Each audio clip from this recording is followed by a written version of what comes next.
Good evening, everybody. How y'all doing? All right, we're gonna get this started. I just want to tell you a little bit about how this happened. Miles Davis was in retirement from 75 till 81, and it was difficult to get him back on the scene. Dr. George Butler, who was a head of jazz at Columbia Records, was trying for years to encourage Miles to make a comeback. And eventually he was having some success, and Miles was thinking about coming back.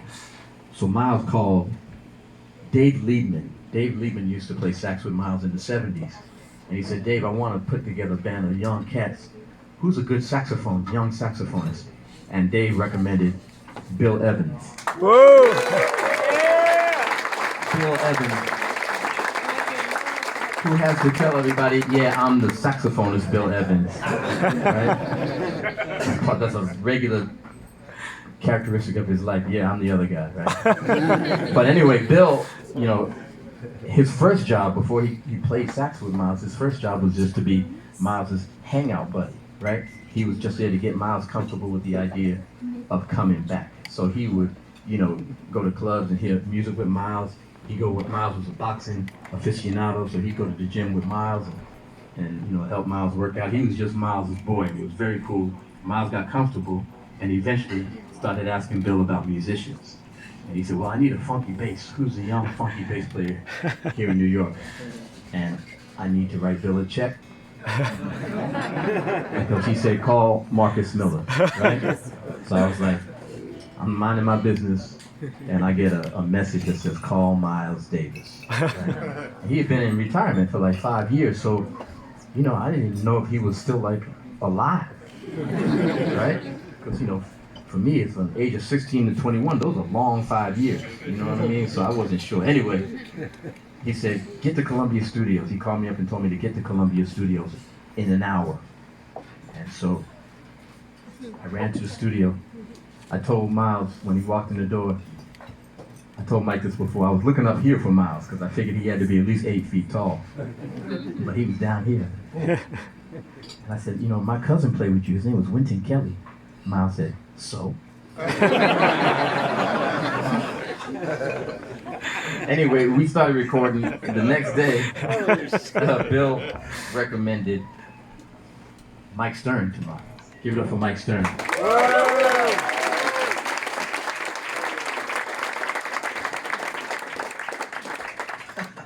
And then Miles, like I told you, Bill was hanging out with Miles. Miles was up at McKell's Club on 97th in Columbus, and he heard this cat, Mino Sinelu, playing drums and percussion, and just grabbed Mino and said, you gotta play with my band. Mino didn't know who he was. Give it up for Mino Sinelu. Mino. So, you know, it was going on like that, man, and next thing we knew, we were rehearsing with Miles, and he wasn't giving us any instruction. We would just sit there and wait for him to tell us what to do, and he would never tell us what to do. And we just had to figure it out on our own, right? We actually had some private meetings outside of Miles. Like, look, we got to do something together. You know? So if Miles does this, we'll do that. So, you know, we had like our own plays going on. But anyway, that was 1981, okay? And we haven't played together since then. And I decided we're doing this Blue Note residency thing. It would be nice to put the guys back together and see how we sound as adults. Say hi to Marcus Gilmore playing with us on the drums.